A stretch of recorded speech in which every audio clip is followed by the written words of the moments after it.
Bom dia, também está conosco a Tati Mandelli. Bom dia Timóteo, Vanessa, bom dia nossos espectadores maravilhosos, muito bom estar aqui com vocês hoje. Água avança, enche rios, rompe represas e amplia o caos no Rio Grande do Sul. Bom, para vocês saberem, quando eu era criança, a minha avó me mostrava as cenas da maior enchente que Porto Alegre já sofreu em 1941. Essa enchente de 1941, por causa de dias seguidos de chuva, ela desceu para o Rio Guaíba, que é o rio que é ao redor de Porto Alegre, e esse rio subiu 5 metros. Ele já está 3,85. A probabilidade é que, se a chuva continue assim, a cidade de Porto Alegre seja absolutamente inundada esse final de semana. Essa é uma notícia que eu peguei agora de manhã. Tem um muro de contenção, e esse muro de contenção já rompeu, já está acima desse muro de contenção. Fizeram outro muro de contenção, a chuva está nesse muro exatamente nesse momento, e ainda não invadiu o centro da cidade de Porto Alegre, que é o que vai ser mais atingido, é toda essa região que é na frente do Rio Guaíba. Então, não chega só no interior, chega também na capital. A cidade de Três Coroas, que fica abaixo de Gramado, por causa de um rompimento de barreira, ficou também em estado de calamidade pública. Os empresários de Gramado se uniram para descer os 20 quilômetros que separam Gramado de Três Coroas, para poder auxiliar a população. E uma barreira que também protege a cidade de Gramado está sob risco de rompimento. Eu acabei de pedir aqui uma informação para um amigo meu que mora lá em Gramado, para saber se eles vão mesmo evacuar ou não a cidade de Gramado. O estado realmente é de calamidade pública, é muito grave. Eu vou lembrar que do recurso nas enchentes passadas, que foi prometido pelo governo federal, 1/3 dos recursos não chegou ao Rio Grande do Sul, e nós estamos numa segunda tragédia, em parte por conta desse descaso também do governo federal com esse problema. Então, não é a maior que já tivemos. Como eu fui pesquisar, essa que a minha avó me mostrava as fotos das pessoas andando de barco nas ruas de Porto Alegre de 1941, parece que vai se repetir ainda esse final de semana. A Porto Alegre é uma cidade muito cheia de altos e baixos, então provavelmente não vai atingir a cidade toda, porque tem muitas partes que são mais altas, mas a parte baixa da cidade provavelmente vai passar por um problema bastante grave hoje. Loja da Havan fica submersa após fortes chuvas em Lajeado. Vocês lembram que Lajeado foi a cidade também bastante atingida pela outra enchente, né? Tanto que a Esban já foi lá e foi vaiada. Vocês lembram bem disso, porque ela chegou 3 ou 4, 5 dias, sei lá, uma semana depois. Então, Lajeado já é a segunda vez que fica com esse problema bem grave, e dessa vez muito maior do que da outra vez. A gente passou as imagens aí de um casal sendo resgatado. Eu mandei a imagem de um outro que não conseguiu o resgate. A casa simplesmente cai antes do helicóptero conseguir chegar, o que é um absurdo. Então, assim, muitas vítimas mesmo, muitos desaparecidos. É uma situação complicadíssima. Houve, como eu falei, um descaso grande com as ações, né, importantes. E outra coisa que chamou a atenção, vocês lembram da tal ponte? Da ponte que os próprios empresários resolveram fazer? Sim. Pois é, chegou de novo agora a enchente e a ponte ficou lá intacta, autossuficiente, deu conta do recado, para ver como, às vezes, a iniciativa privada precisa resolver o problema que, se tivessem esperando até o Eduardo Leite, até agora, provavelmente não teria nem ponte. E teria sido bem mais grave o problema daquela região ali, que é a região da Serra, justamente por isso, porque é uma região de serra, então tem muitas nascentes. Quando a água vem muito, ela se joga para os rios, tanto que estão esperando que esse volume imenso de água passe pelo Rio Guaíba e atinja Porto Alegre também num nível bastante grande. Lula ignora a calamidade no Rio Grande do Sul, torcendo para o Grêmio e o Inter. Eu achei que ficou evidente, está evidente nessa calamidade no Rio Grande do Sul, que nós não temos governo, né? Vamos lembrar quando aconteceu as tragédias de Brumadinho, logo que o presidente Bolsonaro entrou, as enchentes na Bahia, como veio falando, ele colocava todos os ministros num helicóptero, ia junto inspecionar, tinha um ministério atuante. Eu vou perguntar, você sabe onde está o ministro de Minas e Energia hoje, Hoje, o Rio Grande do Sul tem 300 mil pessoas sem luz. Hoje. Sabe onde está o ministro de Minas e Energia? Em Roma. Ele está em Roma. O ministro de Minas e Energia, que é meio sócio ali do Pacheco, está em Roma. Vai receber uma bênção do Papa. Vou te dizer, viu? O mundo está realmente perdido. Em vez dessa pessoa vir socorrer as vítimas no Rio Grande do Sul, não está nem aí. Está em Roma passeando com a família e vai lá ver o Papa, o nosso ministro de Minas e Energia. Cadê o ministro da Defesa Civil, o ministro das Cidades? Nenhum ministério desses tem menor capacidade de ajudar o povo brasileiro. Se vocês ainda não entenderam, esses ministros do Lula em nada são a mesma coisa, porque eles, além de só repetirem bobagens, a ponto de um levar até uma bronca na frente de todo mundo, que não consegue nem reunir 2.000 pessoas num comício, eles, além disso, não conseguem fazer mais nada. Agora, 16 bilhões para a cultura brasileira aí, que está sendo mamada por artistas consagrados e esquerdistas, ele tem dinheiro para mandar. E o dinheiro para o Rio Grande do Sul ficou faltando 1/3, tanto que gerou essa catástrofe horrível que a gente está vendo aí. Quer dizer, é um governo que, indo ou não indo, eu vou dizer para você, não faz a menor diferença. Agora, o que está fazendo falta são as imagens do Exército. Cadê o Exército ajudando a população? É isso que nós não estamos vendo aí. Eu já vi helicóptero da Havan, já vi helicóptero do governo de São Paulo, já vi helicóptero da Brigada Militar do Rio Grande do Sul, agora do Exército, eu não vi nada. Me disseram, inclusive, que o comandante do Exército está indo para a China essa semana, né? Quem sabe descobrir como é que pode fazer para reprimir ainda mais o povo brasileiro. Então, assim, é um governo que não serve à população, como eu digo sempre, é um governo que gasta tudo, leva esse dinheiro, Deus sabe para onde, né? Não vou dizer aqui, para não tomar um processo. O dinheiro desaparece na mão desses ministérios ou de emendas parlamentares que, no fundo, não favorecem a população brasileira em absolutamente nada. Quer dizer, é crise de dengue, é catástrofe, é tudo. E um presidente que só sabe reclamar de cachorrinho que agou, infelizmente, acabou levando a óbito num voo. Essa é a única coisa que esse presidente, ou esse casal presidente aí, incompetente, consegue fazer. Ou seja, nada. Nada. Não esperem nada desse governo. Ou pior, esperem que tudo vai piorar muito.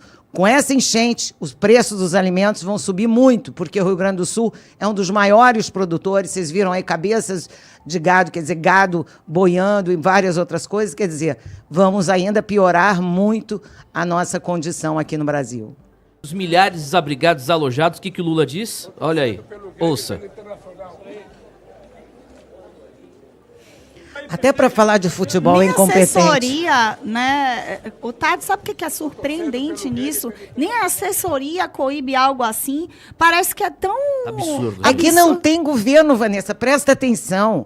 Ele não ia falar com jornalista nenhum. Aí o jornalista chama ele diz essa bobagem. Porque já estão tão acostumados a ele só dizer bobagem que não querem nem que ele fale. É tipo nem a pau do Alexandre de Moraes. Entrevista para a imprensa, nem a pau. Foi a única hora que ele falou com a imprensa, Vanessa. O resto é imagem divulgada pela assessoria. Ele só falou isso aí. Quando abre a boca, diz isso. Eu estou com vocês, viu? Já está senil.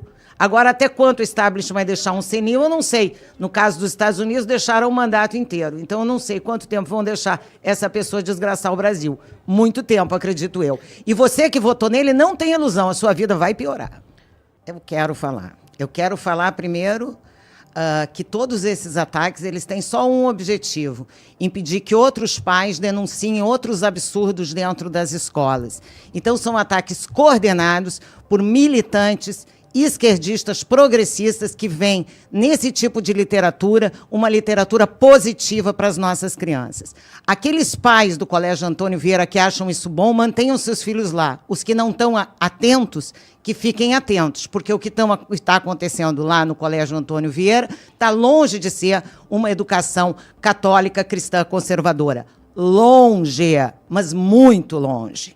Então, assim, denunciar esse tipo de coisa, que não acontece só no Colégio Vieira, porque os ataques, eu vi aqui na Vanessa, vieram de outros colégios também, que, quem sabe, também adotam esses absurdos em sala de aula. O que eles querem fazer é intimidar a gente, nós jornalistas, para que a gente não fale mais sobre esses ataques e fique com medo. Pois eu vou continuar falando. Eu estou com Elon Musk. Cuide dos seus filhos com o que eles aprendem na escola. Provavelmente o que eles aprendem na escola não vai levá-los a nada. Então, assim, temos hoje na educação que fazer sérios questionamentos. A classe média brasileira gasta quase 20% do seu salário com educação. Educação privada.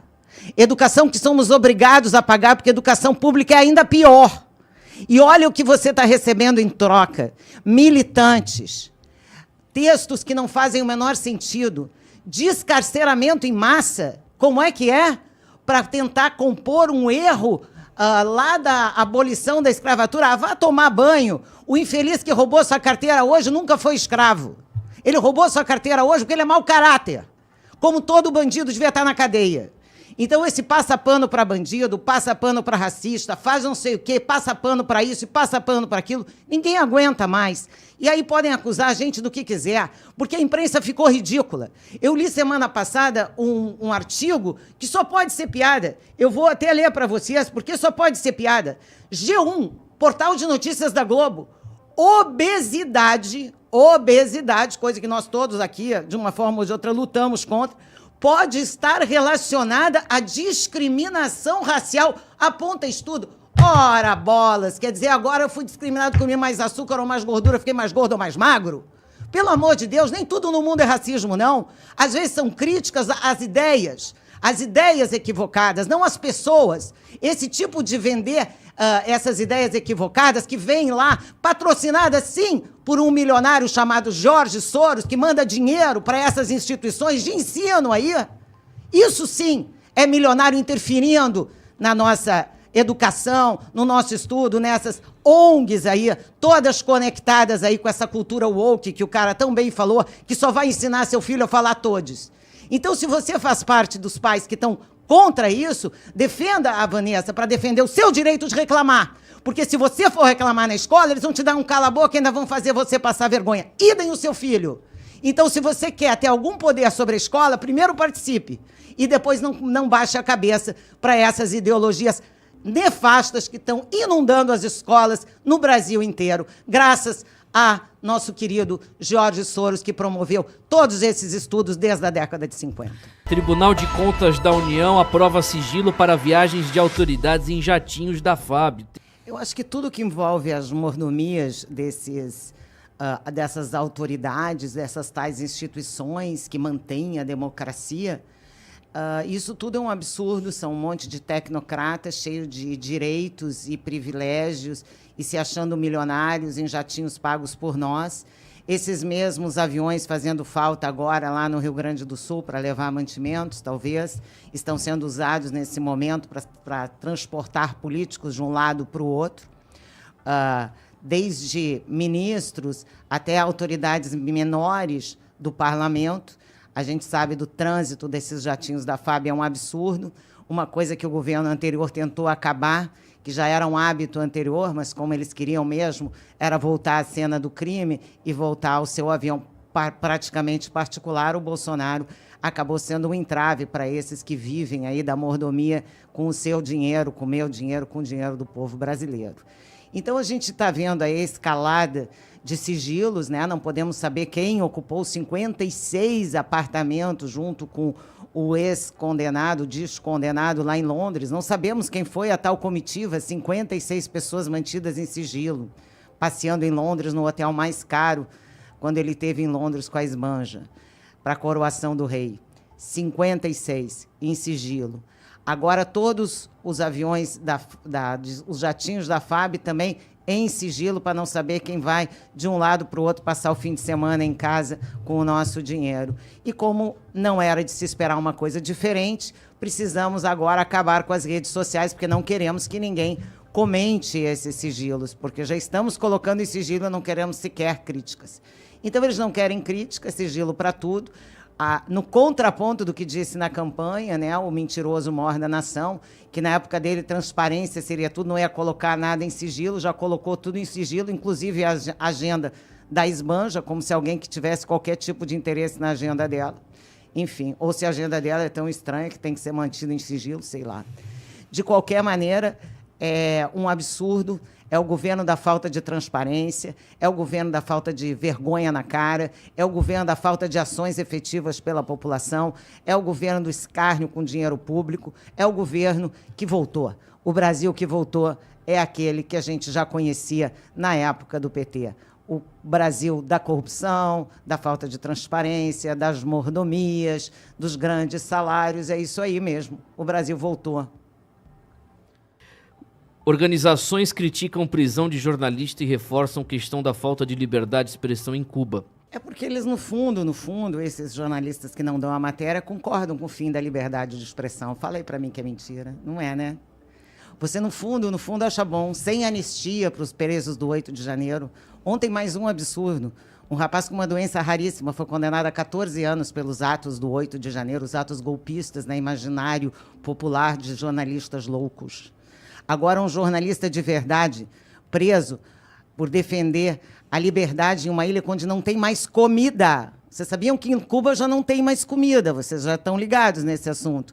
Mas se você protestar que não tem comida, você vai preso. E tanto lá como aqui, 15 anos de cadeia, tá bom? Esses dias um comunista olhou para mim e disse assim, se as pessoas se revoltassem, elas iam às ruas. Na China, em Cuba, sim, na China passam com trator por cima. Trator não, canhão, tanque, sei lá. A mesma coisa na Venezuela. Em Cuba são presos, famintos, crianças, adolescentes, jovens, todos sem comida, mas sem poder protestar. E aí o jornalista é preso e a imprensa aqui não fala nada.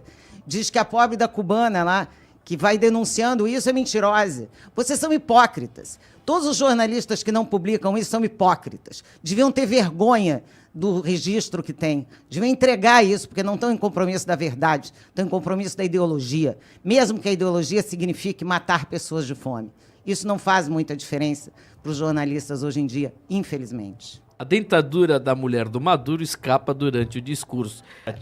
As notícias internacionais de ontem dão conta de um livro de uma menina que escapou da ditadura da Coreia do Norte, e ela conta que as meninas são selecionadas na high school para fazer parte de uma espécie de harém particular do nosso ditador, Xi Jinping, sei lá o nome dele. Xi Jinping. Xi Jinping. Não, da China é o Xi Jinping. Não é da China, gente. Não, é Coreia da Coreia do Norte. Kim Jong-un. Kim Jong-un.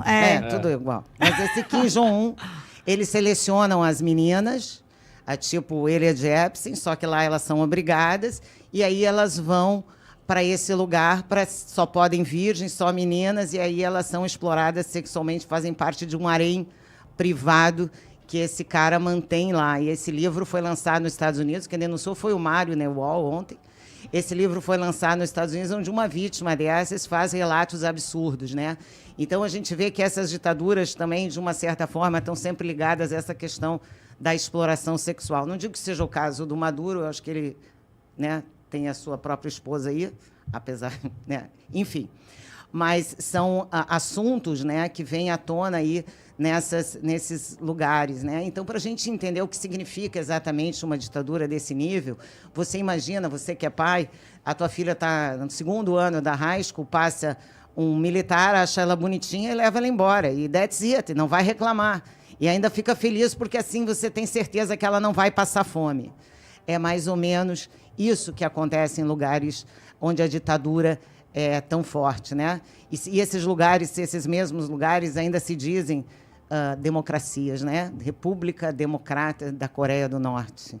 E leve a sua filha para um harém. É mais ou menos isso. Então, a gente sabe que todos esses lugares de ditadura são lugares onde a opressão, principalmente às mulheres, é muito mais violenta. Então, eu chamo a atenção a você, ideologicamente burro, para que preste atenção em tudo isso que acontece em lugares comunistas de verdade. Eu sei que muitos de vocês nunca foram, mas eu já fui a vários. E para vocês entenderem qual é o nível de opressão. Porque se temos esse tipo de coisa em lugares da Europa, como tínhamos na Ucrânia, em todo o leste europeu, de tráfico de mulheres, Um dado estarrecedor é que durante o final dos anos 90 e o início dos anos 2000, quando acabou a cortina de ferro na região do leste europeu, mais de 250 mil meninas foram roubadas para a prostituição. Bonitinhas, loirinhas, né? E foram todas levadas. Tem filmes enormes sobre isso, então a gente precisa estar muito atento também que essas ditaduras têm um risco imenso para nós mulheres, muito grave. Privatização da Sabesp é aprovada pela Câmara Municipal de São Paulo. Na realidade, o estado inteiro de São Paulo está de parabéns, porque, além de ter pego o problema da violência de forma mais aguerrida, ainda fez essa privatização super importante para o desenvolvimento do estado de São Paulo. Ainda tem um estado que está ajudando, tem recurso para ajudar seu vizinho ali, o Rio Grande do Sul, agora nesse momento. Então, palmas aí para o Tarcísio. Eu tenho um comentário econômico, né, que eu sei que eles não botam na pauta, mas eu tenho alguns assuntos da semana que eu acho que merecem... Manda brasa, Tati. Nosso... Fazer uma vinheta para você, eu faço ao vivo. Economia agora com Tati Mandelli. A economia vai bem ou vai mal, Tati? Olha, os últimos dados nos dizem, primeiro, que o desemprego aumentou. Né? Aumentou, estão falando aí, numa taxa de 7,8%, ela estava em 7,6%, e a gente fala em 8 milhões de desempregados, e eu quero dizer para vocês que os beneficiários do Bolsa Família não entram nessa estatística. Então, só entra nessa estatística quem procurou um emprego e não conseguiu, o que já mostra para nós que não é bem a realidade do Brasil. Então, assim, a taxa de desemprego subiu e o desempenho da indústria caiu de 5,6% para menos 2,8%. Caiu mais do que o esperado. Significa que a indústria no Brasil está desaquecendo, o nosso parque industrial está diminuindo e a indústria realmente, que é um dos grandes empregadores, começa a dar esses sinais aí de que está caindo muito. E eu queria dar uns dados. Essa semana, os empresários do Brasil inteiro fizeram uma campanha, depois eu vou mandar o vídeo para o final do programa, dizendo que tem uma espécie no Brasil em extinção. Essa espécie em extinção são as empresas. Os dados dão conta de 2,1 milhões de empresas fechadas em 2023. Eu vou repetir. 2,1 milhões de empresas fechadas em 2023. São 4 empresas fechadas por minuto no Brasil. Um aumento de 25% se comparado a 2022. Então, os dados se complementam, né? A gente tem um fechamento de empresa, uma queda na indústria e um aumento no desemprego. Isso tudo por conta de uma política fiscal temerária, de um desenvolvimento do Brasil, uma visão de desenvolvimentista do Brasil que olha para o retrovisor, sem lembrar que o Brasil agora está numa era nova, o mundo está numa era nova, mas parece que para o governo federal e suas políticas econômicas a gente olha para o retrovisor. O Brasil recebe essa semana também uma nota positiva, e essa nota positiva vem com um adendo. Estamos dando uma nota positiva para a economia do Brasil por conta de seu Banco Central independente. E a gente sabe que o nosso Banco Central independente é a única coisa criticada o tempo inteiro pela equipe econômica do atual governo. Então, é uma nota que, assim que acabar esse governo, essa gestão aí do Roberto Campos Neto no final de outubro, deve ser colocada uma pessoa que está mais afinada aí com um governo que olha para o retrovisor em vez de olhar para frente. Inclusive, isso foi uma crítica da própria Lula News essa semana, dizendo que o problema do governo do atual presidente é que é um governo analógico em comparação com o governo Bolsonaro, que era um governo já na era da informação. Então, quer dizer, está na cara que essas políticas baseadas aí em experiências já fracassadas do passado não vão para lugar nenhum. E, na contramão do Brasil, a nossa vizinha Argentina vai para o 3º mês de superávit fiscal.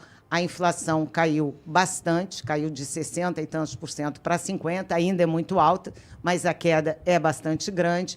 Fez também a moeda argentina ser uma das mais valorizadas no último trimestre, justamente por essa questão fiscal. Então, a gente vê o peso argentino valorizando e o governo Milei atingindo aí, depois de 4 meses de governo, a pesquisa saiu ontem, 51% de aprovação do povo argentino. Então, vamos olhar bem para que tipo de país você quer, que tipo de governo você deseja.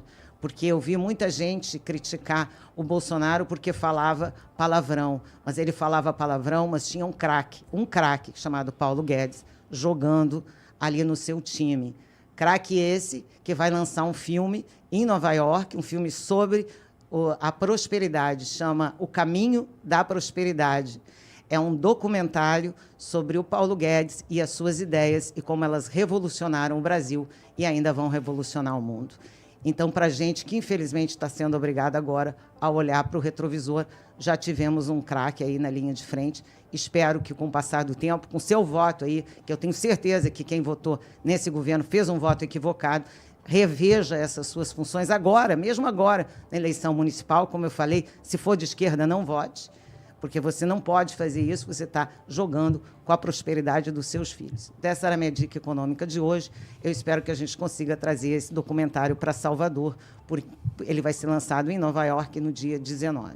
E o que você acha, Tati? Você empresária, teremos uma grave inflação nos próximos meses? Isso depende do Portman, né? De como é que ele vai fazer o cálculo, né? Porque a inflação não é que a gente vai ter nos próximos meses. Quem vai no supermercado já viu, né? Assim, já está, verdade. né? Né? A questão é quanto eles vão maquiar o número. Essa que é a questão, né, Timóteo?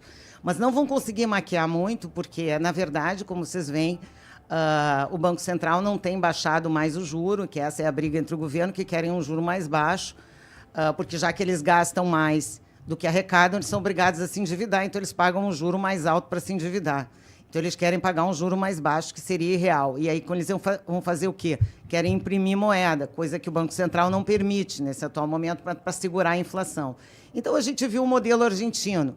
Quando o modelo argentino estava em pleno vigor, eu estava na Argentina. Você tinha um peso que valia no câmbio oficial 350 $1 dólar que valia 350 pesos, no campo paralelo, esse mesmo dólar valia 1.000, 3 vezes mais. Essa diferença já não existe tão grande na Argentina, ainda tem um pouco. Isso é resultado do quê? De uma moeda fraca. E uma moeda fraca é uma moeda que foi para impressão, para imprimirem mais moeda. Então, assim, vão fazer isso, vão ter que fazer isso se continuarem nesse nível de gasto. Então, sem controle fiscal, nós vamos para um quadro de inflação. Já estamos num quadro de inflação, porque já vemos há quase 1 ano e meio, todos os meses desse governo foram de déficit. É como se todo mês você gastasse mais do que ganha e vai acumulando dívida no banco. Esse é o jeito do Brasil. Está enrolando essa dívida a um juro de 13% quase ao ano. Esse juro que eles querem baixar para pagar menos e o Banco Central não deixa porque não quer imprimir moeda. Então, essa é a briga. Nessa briga não tem prosperidade certa. Qualquer um dos lados é ruim, nosso juro é alto? Claro que é alto. É muito alto? É. E a inflação está sob controle por causa desse juro alto. Aí baixa esse juro, a inflação dispara. É mais ou menos normal. Então, assim, o que interessa mesmo não é o resultado, é a política. Enquanto a gente estiver usando uma política econômica que olha para o retrovisor e que tem uma ideia equivocada de que gasto do governo é investimento, eu queria saber quando é que o gasto do governo é investimento, porque até onde eu sei, ele é para pagar jatinho, ele é para pagar ministério inútil, ele é para pagar projeto que não funciona, enfim. Até agora, nesse 1 ano e meio, a gente só viu o governo gerar déficit e não gerar investimento. O tal do PAC virou o plano de aceleração de coisa nenhuma, né? Porque até agora não aconteceu nada, até agora esse governo não fez um projeto, uma coisa para desenvolver a indústria, para desenvolver o turismo, nada. Então, assim, não tem perspectiva da inflação baixar. A inflação vai subir, junto com o dólar, junto com as outras coisas. Eu não tenho dúvida disso. Se quiserem saber de investimento, eu vou falar aqui que eu sou fã, eu mesma, Bitcoin. Olha aí, a Tati Red Pill. Tati, não é isso ou não? Não é isso ou não? Não é isso ou não? Tati 38, não é isso ou não? Não é isso ou não? É a única moeda que nós temos atualmente. Vocês podem ler, não precisa só ler o Renato, podem ler, por exemplo, o Scherer ou o Uris, que são outros economistas importantes, aí, o Ruschel. Na verdade, a Bitcoin é a única moeda que ela oscila conforme oscila o mercado. Ela não oscila conforme oscilam governos. Porque ela não é a moeda fiduciária, né? Não é uma moeda lastreada no Estado, como os outros, como até o dólar, inclusive, que não tem mais ouro, não tem nada. Falavam esse negócio aí que o dólar era lastreado no ouro, não é mais, né? Isso aí é uma conversa fiada. Exatamente. E o real é lastreado no quê? No Lula, meu querido ouvinte. Na Dilma, já pensou? Rapaz. Diga aí, Tati, desculpa, você que é especialista. Exatamente, assim, a gente está falando aí, no mundo está movendo, né, os globalistas com essa notícia aí da moeda única, né, da moeda digital. Isso é um risco imenso, né, porque significa que se os governos souberem de você, eles podem resolver que você não vai comprar alguma coisa. Então, quando você tenta usar teu dinheiro para comprar alguma coisa, ele fala, não, você não pode comprar isso. Nós estamos indo àquela frase, né, com essa moeda única, que é péssima, viu? Vou dizer péssima. Essa moeda única mundial está levando a gente para aquela frase do Klaus Schwab. Você não vai ter nada e vai ser feliz, porque tudo que você tiver, você só vai poder usar se eu deixar, ou se um tecnocrata deixar. Então, essas ideias aí, elas tendem a tirar completamente a nossa liberdade. Eles vão tirando aos poucos e a moeda é só mais uma forma. Então, o Bitcoin acaba sendo uma moeda que está, de uma certa forma, protegida desses globalistas, digamos assim. 1º de maio... de Lula reuniu menos de 2.000 pessoas. Quem diz isso foi a USP. Não, e assim, interessante que 1º de maio em São Paulo, 2024. 1º de maio em São Paulo, 2022. Tiveram 2 eventos. Um no Pacaembu, o show da Daniela Mercury, e um na Avenida Paulista para apoiadores do presidente Bolsonaro.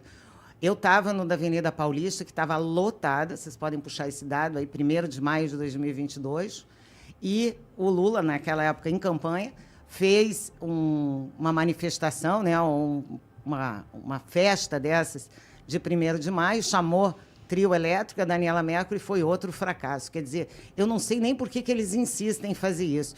Enquanto não tiverem mais os pelegos dos sindicatos, eles não vão conseguir, porque diz que antigamente eles enchiam esses eventos leiloando, sorteando motocicleta, carro. Quem for no evento ganha um ticket para concorrer a motocicleta.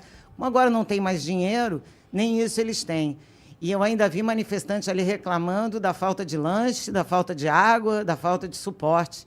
Então, realmente é isso, né? Eu diria assim, sem sombra de dúvida, a esquerda acabou como ideologia no Brasil. Não é à toa que aquela pesquisa deu que 68% das pessoas são de centro ou de centro-direita. Então, assim, de esquerdista tem menos de 20% de pessoas hoje, e esses políticos que ainda se mantêm no poder, a gente sabe que não é na base da ideologia, é na base do toma lá da cá. Então, ainda vamos demorar um pouquinho para derrubar o establishment eleito, mas não muito. Tenho certeza. Como diz o Nicolas, eles podem ser o presente, mas com certeza absoluta seremos o futuro. Tati, também até a próxima na FM. Até a próxima. Eu vou ficar agora 15 dias fora, então quando eu voltar daqui a 15 dias a gente se vê de novo. Grande abraço. Rapaz, que Poxa. isso. Tati, eu vou pedir a você que, de verdade, saindo da bancada, compareça ao Departamento de Recursos Humanos. Você vai me contratar? Para tratar... Não. Vai me contratar? Essa aí. Vamos lá, Agora vamos lá. eu sou jornalista. Deixa eu te perguntar, pode falar ao vivo? Pode, Você claro. estudou jornalismo? Eu não. Pois é, né? Você Então, assim, fez? é tão surreal isso, né? Porque eu fico com pena das pessoas que estudaram, sinceramente. Eu estou falando agora de uma forma bem sincera. Hoje em dia, para você ser jornalista, basta você solicitar e mostrar a sua carteira de identidade ou comprovante de residência. Foi exatamente isso que eu fiz. Eles não quiseram ver nenhum corte meu, não quiseram ver nada. Eu me considero hoje uma boa comentarista. Afinal de contas, eu tenho quase 150 mil pessoas que me acompanham pelas minhas redes. Só, rapaz. Vou fazer o meu também. Então, assim, e eu acho um absurdo isso. Eu vou falar assim, eu recebi, porque isso ajuda de alguma forma, a gente tem um veículo, isso tudo o Timóteo sabe. Para ter um veículo aberto, a gente precisa ter um jornalista responsável e tal, como precisa ter um nutricionista lá no restaurante, tudo isso.